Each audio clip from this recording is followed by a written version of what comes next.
মই এটা কথা কওঁ, দীঘলী পুখুৰী এতিয়া গছখিনি যদি কাটি দিয়ে সেই সৌন্দৰ্যটো ঘূৰাই পাব নাই আকৌ। মই কালিও দিছোঁ এটা পোষ্ট, সেই সৌন্দৰ্যটো কোনে ঘূৰাই পাব? নাপায়। চ' ডোণ্ট গ' ফৰ ইট। সেইটো বিজেপি চৰকাৰ হওক, কংগ্ৰেছ হওক, আই ডোণ্ট কেয়াৰ। কথাটো হ'ল আমি এইটো বিচৰা নাই। You can't do it, you can't do it. যি মন যায় তাকে কৈ থাকিলে নহ'ব নহয়। যোনে নহওক, যোনে CM নহওক, যোনেই PM নহওক, মই সদায় আছোঁ। মই গছ ৰক্ষা কৰি আছোঁ, গছ ৰুই আছোঁ। আমাৰ গোটেই ফেন ক্লাবে আমি প্ৰত্যেক বছৰ আমি 5,000 গছ ৰুওঁ। সেইটো চাই গভৰ্ণমেণ্টে নোৰোৱে। আই চেলেঞ্জ, মোৰ লগত আহক। You don't do it, I'll do a revolution. That's it. বিপ্লৱ কৰিম। এফালে গছ কটা আৰু আনফালে আচলতে বৃক্ষৰোপণ কৰি বিশ্ব ৰেকৰ্ড গঢ়া, ইয়াৰ আচলতে কি ঘেণ্টা হ'ব তাত? কোনে চাব গছবিলাক? য'ত গছ লাগে তাত গছ কাটি আছে, য'ত গছ নালাগে তাত গছ ৰুই আছে,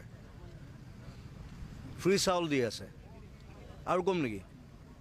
মুখখন মেলিলে বৰ বেয়া কিন্তু মই। চ' ডোণ্ট ডু ইট। আমি ভিখাৰী নহয় কিন্তু। We have land, we have trees, we have hills, we have rivers, we have everything.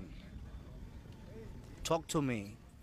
নিশা 11 বাজিছে, জুবিন গাৰ্গ আহিছে, গতিকে প্ৰতিবাদ কৰি আপোনাৰ এয়া চৰকাৰলৈ হুংকাৰ দাবী নে আহ্বান থাকিব? মই একো প্ৰতিবাদ নকৰোঁ, মই কথা কওঁ বছ। মোৰ কথা শুনিব লাগিব। যদি নুশুনে মই জেং কৰিম। কথাটো সেইটো। মই প্ৰতিবাদ কৰা মানুহ নহয়। মই এনেকৈ নাহোঁ, মই নবহোঁ। মই যেতিয়া ওলাই যাওঁ, মই কিমান ধন লৈ যাওঁ? আমি মিনিষ্টাৰ MLA আহে, যিমান মানুহ হয়, মই যেতিয়া যাওঁ তাতকৈ বেছি মানুহ হয়। কথাটো সেইটো। I don't know. I think they should be more intelligent. Right. They should be more intelligent about trees, about people, about everything. মই ইংলিছত কৈছোঁ, কাৰণ বেছিভাগ আমাৰ চৰকাৰৰ বেছিভাগ মানুহে ইংলিছ নাজানে। ইংলিছটো শিকি লওক প্ৰথমতে। Then you talk to me, right?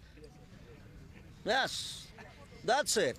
এইটো ভুল কথা, এইটো ভুল, এইটো ভুল, এইটো ভুল, এইটো বাৰে বাৰে ভুল। ৰিভিউ কৰিম বুলি কৈছে এই বিষয়টোক লৈ পেলাই, এইটো গোটেই কথাটোক লৈ পেলাই আপোনালোক আশ্বস্ত নহয় নেকি? মই নাজানো কি কৈছে। গছটো এতিয়া ঢেৰ গছ কাটিছে বাৰু। এতিয়া কিছুমান জেগাত গছ কাটিবলগীয়া হৈছে, সেইটো উপায় নাই। তাত ৰাস্তা বনাইছে কিবা, বাট তাৰ ৱে আছে। মই এটা কথা ক'ম, নগাঁও ওচৰত যেতিয়া হাইৱেটো হৈ আছে, আমি যাওঁ এতিয়া সেই হাইৱেটোৱে যাওঁ। দেউতাই 2 বছৰ গোটেই কাম বন্ধ কৰি দিলে, বিকজ তাত এতিয়াও দুজোপা বকুল গছ আছে। যেতিয়া কৈছে মই কাটিব নিদিওঁ, ৰাস্তা সলনি কৰি দিলে। You can change it. It's like, মই সেইদিনা পষ্ট এটা দিছোঁ, আগৰতলাৰ এটা পষ্ট দিছোঁ, আপোনালোকে দেখিছে চাগে। বিকজ ব্ৰিজ এখন তাহাঁতি পেটাৰ্ণ চেঞ্জ কৰিছে, because we can do it. There is option. কাটি পেলালে নহ'ব নহয়। এতিয়া এইসোপা যদি কাটি পেলায়, এইটো দীঘলী পুখুৰীত কোন আহিব?